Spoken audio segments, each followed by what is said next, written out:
Meus amigos, hoje eu estou como gosto. Vocês sabem que eu gosto de medicina e gosto de médicos. E estou trazendo um que é o Áslo que faz. Ele é gastroenterologista, hepatologista e faz um exame que eu vou contar para vocês. Enfim, ele faz colonoscopia e muito bem. Dr. Ricardo Alvaris. Como é que se sente dentro dessas três especialidades aqui que eu falei para o meu pessoal que você faz? Olha, cada uma tem a sua característica, né? Cada uma tem o seu fascínio. A parte clínica, ela é muito envolvente. Você se envolve com uma pessoa, se envolve com um paciente, sendo que na hepatologia você é um pouco mais focado para os exames, então você vê, uma especialidade onde você vê muitos exames, como funciona o laboratório, como funciona a biópsia, como funciona o ultrassom. Tem alguma coisa misturada com hematologia, hepatologia? Não. Hepatologia é fígado, hematologia é sangue.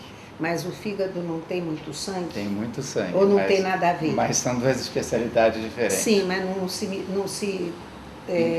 consultam. Existem várias doenças do fígado que comprometem o sangue e vice-versa, mas são duas especialidades distintas. E a gastroenterologia é menos exame e mais envolvimento com o paciente, especialmente porque são muitos sintomas e nem sempre os sintomas estão relacionados a alterações nos exames. E é de pessoas mais velhas, atinge a qualquer um a parte gastroenterológica?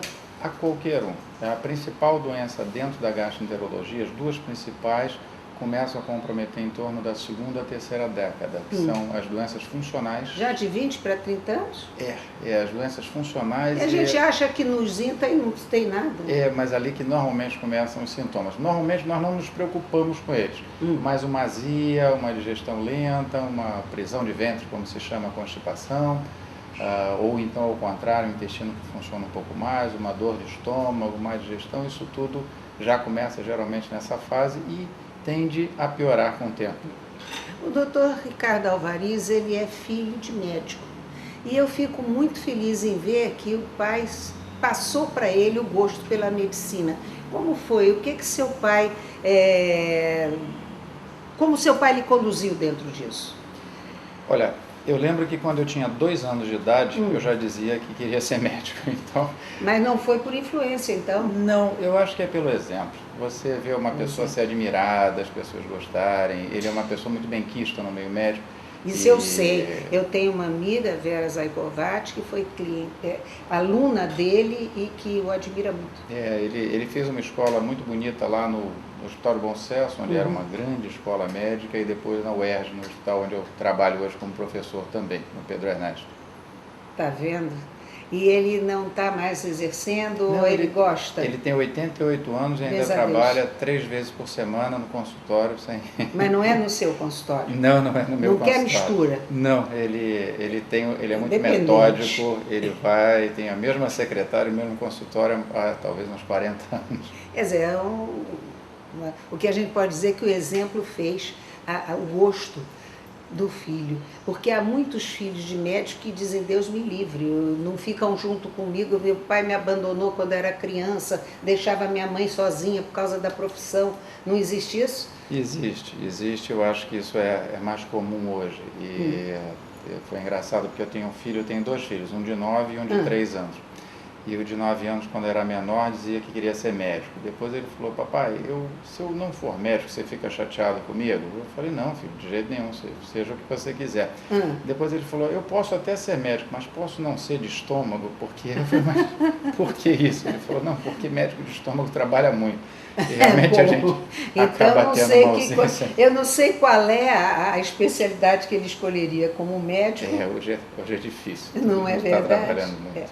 Os exames, hoje em dia há um monte de exames que facilitam muito a vida do profissional. Até onde isso é bom? Até onde ter aquele feeling, sentir o que o doente tem realmente para ter o seu diagnóstico próprio? Isso é muito importante, talvez a gente esteja deixando isso de lado numa substituição do raciocínio clínico pelos exames, entendeu? E eu acho que as coisas são complementares. Aliás, o nome chama-se exame complementar porque ele complementa um raciocínio. Então você deve conversar com o paciente, entender o contexto que aquela doença ou aquele sintoma se encontra, a partir daí pedir o exame, até para você poder ser crítico com o exame. Podem não aparecer coisas que talvez existam e você tem que insistir naquilo, como o contrário. Então é fundamental... Pela conversa. Pela própria conversa. Mas Até há muito os exames médico também seco, erram. há muito médico que não fala quase com o paciente. Isso é uma característica da pessoa, mas eu acho uma pena, porque do mesmo jeito que você conversa com os amigos e você gosta de se envolver ou nos filmes, você também deveria se envolver com as pessoas. Quer dizer, é uma perda de parte a parte. Eu acho que o dia fica mais cansativo quando você não se envolve, quando você simplesmente vai fazer um trabalho, vai fazer alguma coisa. É mais gostoso você conversar com as pessoas. Agora, nós estamos falando de aparelho digestivo. Aparelho digestivo lembra um pouco uma coisa chamada... esqueci o nome agora, divertículo, né? Que eu tenho. O divertículo. Doença diverticular. Eu tenho diverticulose, me disseram, né? Então, se eu tenho diverticulose, eu posso vir a ter diverticulite. O cólon é um tubo e no tubo você tem alguns pontos de fraqueza na musculatura do cólon. Então, isso ocorre a herniação, a saída de uma parte da mucosa, de uma parte da parede, ela hernia formando pequenas bolsas. De uma maneira geral, isso é muito frequente, né, em ambos os gêneros, as mulheres como Mas homens têm. Fatal muitas vezes. Não, de uma maneira geral, isso não tem nenhum problema, é muito frequente, não costuma complicar. Se houver complicações, normalmente são duas, que é a diverticulite, que é a inflamação do divertículo, quando ele obstrui e forma uma inflamação nessa região, e o sangramento, que é menos frequente, mas geralmente é mais grave. A diverticulite você trata com antibióticos e só tem indicação mesmo de operar se isso começar a ocorrer com uma frequência muito grande. O sangramento, de uma maneira, habitualmente você resolve com a colonoscopia mesmo. Você descobre o ponto que está sangrando e tenta atuar. Se você não conseguir atuar, você pode Agora, esse operar. Sangramento é de sangue pisado e não de sangue vivo? Neste caso, geralmente ocorre uma úlcerazinha na borda ou no fundo do divertículo e esse sangramento é um pouco mais vultoso. Pode ser bem interno. Ele a pessoa evacua sangue geralmente, e sangue habitualmente mais vivo, sangue mais vivo, chamado enterorragia. Eu estou pensando aqui que você não é filho único. Não, eu tenho mais 3 irmãos. 2 irmãs e um irmão. Médicos? Nós somos 4. A irmã mais nova, sim. Fez medicina também? Fez medicina. Uma é engenheira, a mais velha, e o outro é arquiteto. E essa mais nova escolheu que especialidade? Gastroenterologia também, mas ela não faz endoscopia. Trabalha no nosso grupo, mas nós temos um grupo grande de gastroenterologia aqui no Rio, e ela trabalha numa das nossas unidades. Endovil é o nome do grupo que o Dr. Ricardo Alvarez criou. E é muito vivo, bastante movimentado, e eu fiz uma colonoscopia com ele, e assim como outras amigas minhas também fizeram, não cito nomes aqui porque parece que não é muito ético. Não. Então eu me lembro que o negócio era mais ou menos assim: o próximo, e tinha sempre mais algum para ir fazer. Não é das coisas mais gostosas do mundo, mas até onde é importante a colonoscopia? Olha, hoje é um exame fundamental. Do mesmo jeito que a mulher tem que fazer a prevenção do câncer ginecológico, né, e o homem também, especialmente da próstata, a colonoscopia hoje é obrigatória para toda pessoa, mulher ou homem, com mais de 50 anos, tendo ou não tendo história familiar de câncer de colo. Se você tem história familiar, o que se faz é antecipar isso para 40 anos ou 10 anos antes do caso mais jovem. Se você tiver uma pessoa com 40 anos de idade que teve câncer, parente de primeiro grau com câncer, você deve fazer com 30 anos, 10 anos antes. E ela é mandatória, porque você descobre... Mandatória quer dizer, é obrigatória. Obrigatória. E tem uma grande vantagem, porque enquanto na próstata, na mama, você descobre lesões que já são cânceres normalmente, ou então... Mais facilmente no colo, pode já estar adiantado. Mais adiantado. No colo, a gente tira lesões que no futuro, às vezes distante, poderiam virar câncer. Então você se antecipa bem na formação da lesão. Eu sou uma gracinha, eu fiz 7 pólios. Isso, exatamente. É uma tendência genética sua. Pois é, não, mas eu vou dizer, parece que 7 é um número cabalístico, o negócio da Da sorte. Eu cheguei ao ponto de lhe perguntar se é filho único, porque eu lembrei que sua mãe é que deve ter participado muito dessa brincadeira toda, né? Então, ela não é médica, Não, minha mãe era professora e depois ficou dona de casa. dona de casa. E ela sentia muita falta, seu pai saía muito, telefonemas noturnos, aquela coisa. Aquela rotina, sempre. Meu pai sempre trabalhou até tarde, nós tínhamos ele no final de semana, e mais para domingo do que para sábado, que sábado também era de trabalho, mas durante a semana eu só o encontrava mesmo no café da manhã e às vezes uma ou duas vezes no Estava jantar. sempre fazendo a ronda dos hospitais. Ele estava sempre trabalhando no E consultório. ele me parece que ele era um homem muito bonito. Eu sou um cara suspeito para dizer, mas ele fazia sucesso. Foi que a Vera me disse que ele era muito capaz e era um homem muito bonito. E isso é interessante porque eu acho que para quem tem problema de saúde, abrir os olhos e dar de cara com uma pessoa bonita melhora muito. Qual é a diferença? Conta para mim.